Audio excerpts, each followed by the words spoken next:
Assalamualaikum warahmatullahi wabarakatuh. Selamat malam, Bapak. Izin memperkenalkan diri Taruna tingkat 4 Politeknik Pengayoman Indonesia. Angkatan 57. Nama Muhammad Ali Murtopo, STB ke-5082, Prodi Teknik Pemasyarakatan. Izin. Bapak, izin di sini saya akan menjelaskan proses reintegrasi sosial narapidana.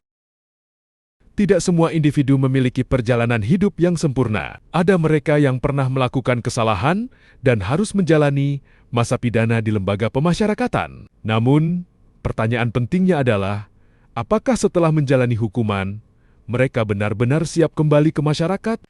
Dalam video ini,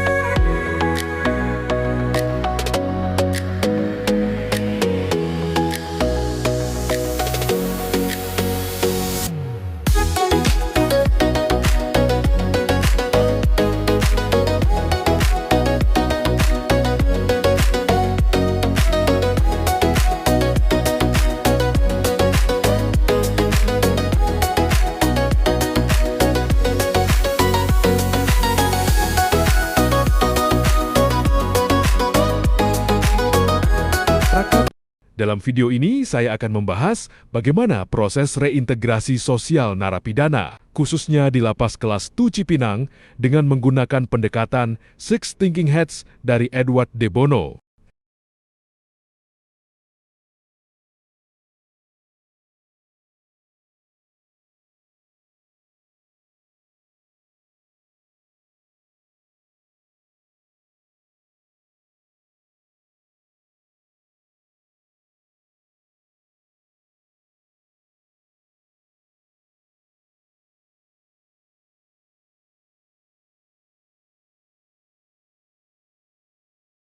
Reintegrasi sosial merupakan bagian penting dari sistem pemasyarakatan. Tujuannya bukan hanya menghukum, tetapi membina agar narapidana dapat kembali menjadi individu yang lebih baik. Namun, realitas di lapangan menunjukkan bahwa proses ini tidak selalu berjalan dengan mudah. Jika kita melihat dari sudut pandang fakta atau Whitehead, Lapas Cipinang merupakan salah satu lembaga pemasyarakatan terbesar di Indonesia dengan jumlah penghuni yang tinggi. Dalam sistem pemasyarakatan terdapat program-program reintegrasi seperti asimilasi, pembebasan bersyarat, dan cuti menjelang bebas. Program ini telah diatur dalam Undang-Undang Nomor 22 Tahun 2022 tentang Pemasyarakatan. Namun demikian, masih terdapat berbagai kendala seperti kondisi overkapasitas, keterbatasan program pembinaan, serta kurangnya dukungan dari masyarakat dalam menerima kembali narapidana. Selanjutnya, jika dilihat dari sisi emosi melalui Red Hat, kita dapat memahami bahwa narapidana seringkali mengalami rasa takut dan kecemasan ketika akan kembali ke masyarakat. Mereka khawatir tidak diterima, sulit mendapatkan pekerjaan, bahkan dijauhi oleh lingkungan sosialnya. Di sisi lain, keluarga memiliki harapan akan perubahan, tetapi juga diliputi kekhawatiran. Masyarakat pun cenderung memberikan stigma negatif terhadap mantan narapidana. Sementara itu, petugas pemasyarakatan berada dalam posisi yang kompleks karena harus menyeimbangkan antara pembinaan dan keamanan. Kemudian, dari perspektif Black Hat, kita melihat berbagai risiko dan kelemahan. Salah satu masalah utama adalah tingginya angka residivisme, yaitu narapidana yang kembali melakukan tindak pidana setelah bebas. Hal ini disebabkan oleh berbagai faktor, seperti kurangnya kesiapan mental, minimnya keterampilan kerja, serta terbatasnya akses terhadap lapangan pekerjaan. Selain itu, stigma sosial menjadi penghambat besar dalam proses reintegrasi. Kurangnya sinergi antar lembaga juga memperparah kondisi ini. Namun, jika kita melihat dari sisi positif melalui Yellow Hat, reintegrasi sosial memiliki banyak manfaat. Jika berjalan dengan baik, program ini dapat mengurangi tingkat kriminalitas dalam jangka panjang.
narapidana dapat kembali menjadi individu yang produktif dan berkontribusi bagi masyarakat. Selain itu, keberhasilan reintegrasi juga dapat membantu mengurangi kepadatan di lembaga pemasyarakatan serta meningkatkan citra sistem pemasyarakatan itu sendiri. Program pembinaan usaha ini pun disambut baik oleh para napi.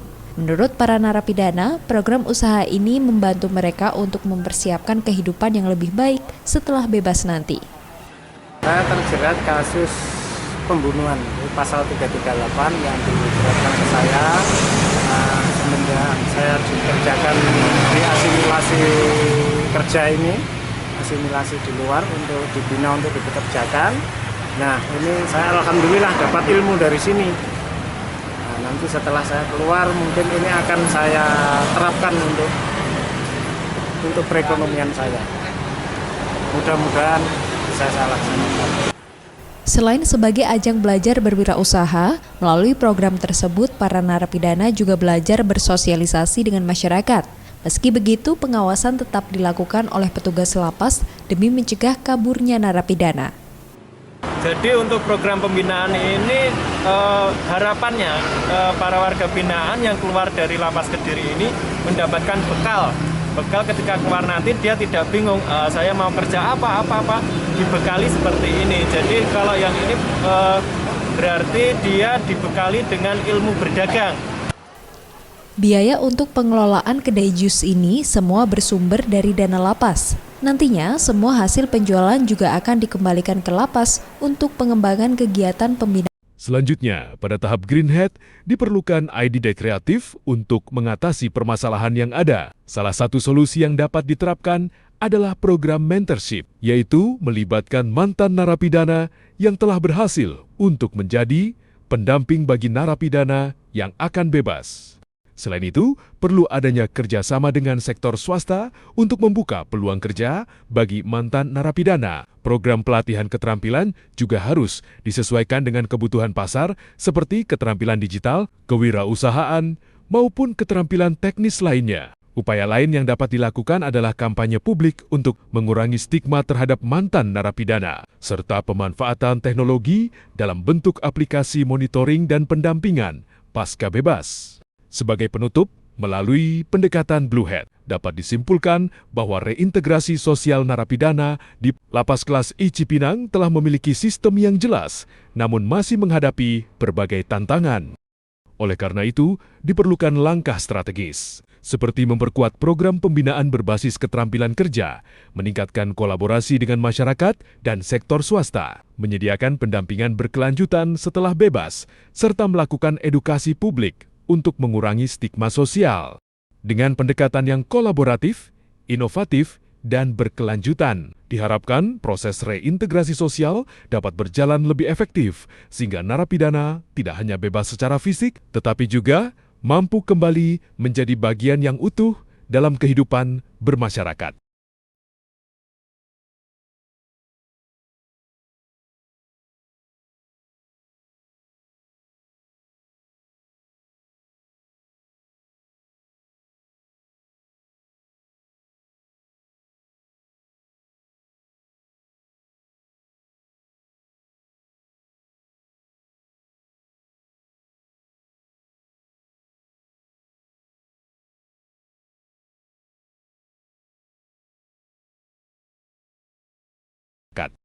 Demikian yang dapat saya sampaikan. Terima kasih.